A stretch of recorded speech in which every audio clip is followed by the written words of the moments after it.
On voulait vraiment envoyer de la punchline sur une prod de Lil Chic. C'était très chaud aussi. Salut, c'est AZM pour Retrace. Salut, c'est RAK pour Retrace.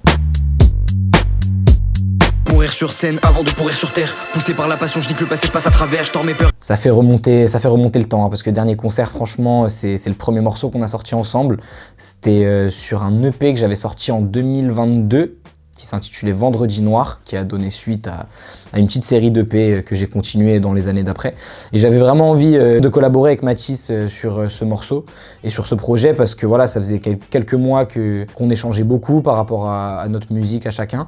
Et j'avais vraiment hâte en fait de faire un premier morceau avec lui. On en avait fait quelques-uns avant de faire celui-là, mais qui nous avaient pas forcément donné satisfaction.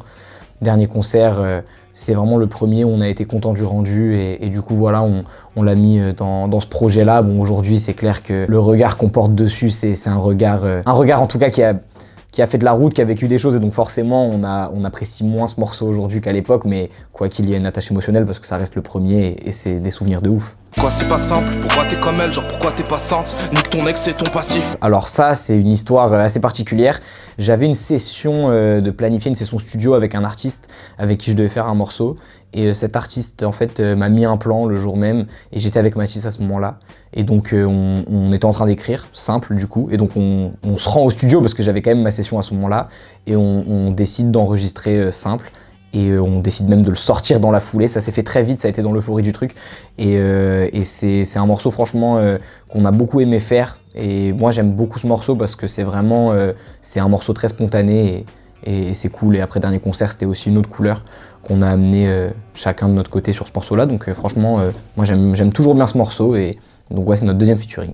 20.23, je me vois déjà dans la vitrine, mon CD en or, sinon j'aurais la vitriste à signer. Pas de réseau, morceau présent sur mon premier long projet, Histoire d'une passion. C'est un projet, Histoire d'une passion, vraiment qui fait la synthèse de mes années lycée, de mon début dans la musique. Et du coup, en fait, je voulais vraiment avoir que Mathis en invité sur ce projet-là. C'était hyper important pour moi parce que je trouve qu'il symbolise vraiment ce début-là dans la musique. Et voilà, enfin, si j'invitais Mathis, je voulais vraiment un morceau voilà, où ça kick, ça se renvoie la balle. Sur une prod de mon gars Ski. T'auras le revers si tu trahis l'équipe, Jizoupé, mais Hadza, mais Allah, c'est Milan. Alors, Ville Lumière, c'est un 3 titres du coup que j'ai sorti en commun avec RAK. J'étais en train de faire pas mal de 3 titres, j'en ai fait un par mois cette année-là. Et je me suis dit que forcément je devais l'inviter sur un des 3 titres, et on a trouvé la thématique autour de Paname, donc c'est pour ça qu'on l'a appelé Ville Lumière. Il y a 3 morceaux, franchement je voulais essentiellement que ça kick sur le projet, donc il y a Désordre Freestyle où c'était vraiment le premier morceau, du rentre-dedans, on a écrit notre couplet chacun de son côté, le but c'était d'éteindre l'autre. Après Rituel, c'est plus une prise de risque, c'est un morceau que j'aime un peu moins maintenant avec du recul. Et le dernier morceau, pour ceux qui savent, là c'est vraiment ce qu'on préfère faire, notre zone de confort.